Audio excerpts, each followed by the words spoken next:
Bangladesh border guard সদস্য এবং BGB police সদস্যদেরকে সামনে রেখেই কিন্তু আবার উত্তাল হয়ে উঠেছে শিক্ষা প্রতিষ্ঠানের যে সকল শিক্ষার্থীরা রয়েছেন, অর্থাৎ শিক্ষার্থীরা কিন্তু এই মুহূর্তে কিন্তু তারা কিন্তু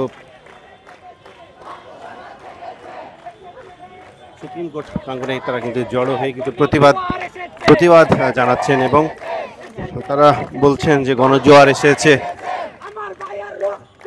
তারা বলছেন তাদের ভাইয়ের রক্ত বৃথা দেওয়া হবে না, এরকম স্লোগানে কিন্তু তারা কিন্তু এই সুপ্রিম কোর্ট প্রাঙ্গণ কিন্তু তারা কিন্তু মুখরিত করে রাখছেন। দর্শক, অনেক বাধা বিপত্তি পেরিয়ে কিন্তু শিক্ষার্থীরা এই সুপ্রিম কোর্ট প্রাঙ্গণে কিন্তু তারা কিন্তু জড়ো হয়েছেন এবং সকালে কিন্তু অনেকেই জড়ো হওয়ার চেষ্টা করলে আইন শৃঙ্খলা বাহিনীর সদস্যরা তাদের গ্রেপ্তারও করে। স্বৈরাচারের গদিতে আগুন জ্বালাও একসাথে, আগুন জ্বালাও একসাথে, স্বৈরাচারের গদিতে যেই হাত ছাত্র মারে সেই হাত ভেঙে দাও, যেই হাত মানুষ মারে সেই হাত ভেঙে দাও। ছাত্র সমাজ জেগেছে জেগেছে রে জেগেছে, লেগেছে রে লেগেছে, রক্তে আগুন লেগেছে, লেগেছে রে লেগেছে, রক্তে আগুন লেগেছে।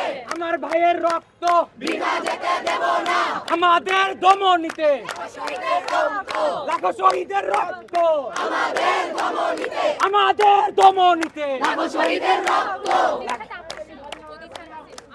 আমার ভাই পাশে কিন্তু দেখতে পাচ্ছেন বিজিবি সদস্যরা রয়েছে, পুলিশের সদস্যরা রয়েছে এবং তাদের সামনেই কিন্তু শিক্ষার্থীরা কিন্তু প্রতিবাদ জানাচ্ছেন। আপনারা দেখছেন শত শত শিক্ষার্থী কিন্তু অনেক বাধা পেরিয়ে কিন্তু তারা কিন্তু এই সুপ্রিম কোর্ট প্রাঙ্গণে কিন্তু তারা কিন্তু এখানে কিন্তু তারা জড়ো হয়ে তাদের প্রতিবাদ জানাচ্ছে।